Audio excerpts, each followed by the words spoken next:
I am not give for ভাতা, শুধু স্বীকৃতিটা মৃত্যুর আগে দেখে দিতে পারতাম, এটাই আমার চাওয়া। আনোয়ার হোসেন দীর্ঘ ৮ দশকের বয়সের ভার কাঁধে, নুয়ে পড়া শরীরে মুক্তিযোদ্ধার স্বীকৃতি পাওয়ার আশায় এখনও ঘুরছেন দাঁড়ে দাঁড়ে। ভারতের ট্রেনিং সার্টিফিকেট সহ সব কাগজপত্র থাকলেও কোনো অজ্ঞাত কারণে মেলেনি স্বীকৃতি। 1971 সালে বগুড়ার নন্দীগ্রাম এলাকা শত্রুমুক্ত হলে থানা চত্বরে প্রায় অর্ধশত মুক্তিযোদ্ধা জাতীয় পতাকা উত্তোলন করেন। সময়ের ব্যবধানে তাদের কেউ প্রয়াত এবং কেউ মৃত্যু পথযাত্রী। জীবিতদের আছে পাওয়া না পাওয়ার আক্ষেপ। আনোয়ার হোসেন তাদের অন্যতম। মুক্তিযুদ্ধে অংশগ্রহণের পর সহকর্মীরা স্বীকৃতি পেলেও জীবনের অন্তিম মুহূর্তে এখনও স্বীকৃতি বঞ্চিত তিনি।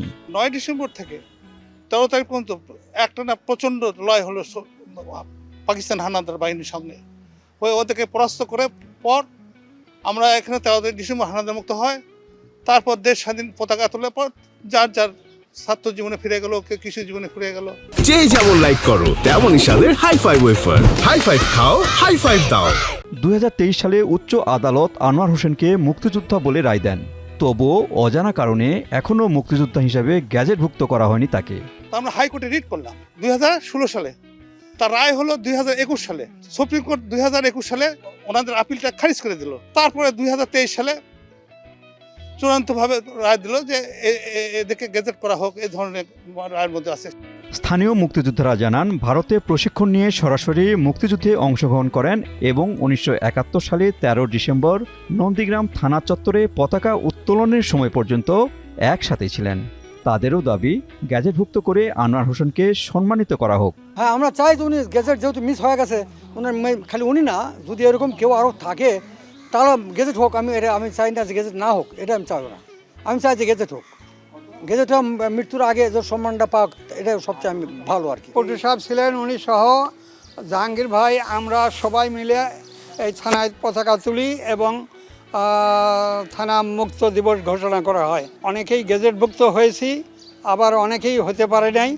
যারা হতে পারে নাই তাদের হওয়ার জন্য আমরা জোর সুপারিশ করছি। নন্দীগ্রাম এলাকায় যুদ্ধকালীন কমান্ডার সিরাজুল ইসলাম খান জানান একই কথা। মুক্তিযুদ্ধের শুরু থেকে শেষ পর্যন্ত তাদের সঙ্গে ছিলেন আনোয়ার হোসেন। অথচ মুক্তিযোদ্ধা হিসেবে সরকারিভাবে স্বীকৃতি না পাওয়ার ক্ষোভ প্রকাশ করেন যুদ্ধকালীন এই কমান্ডার।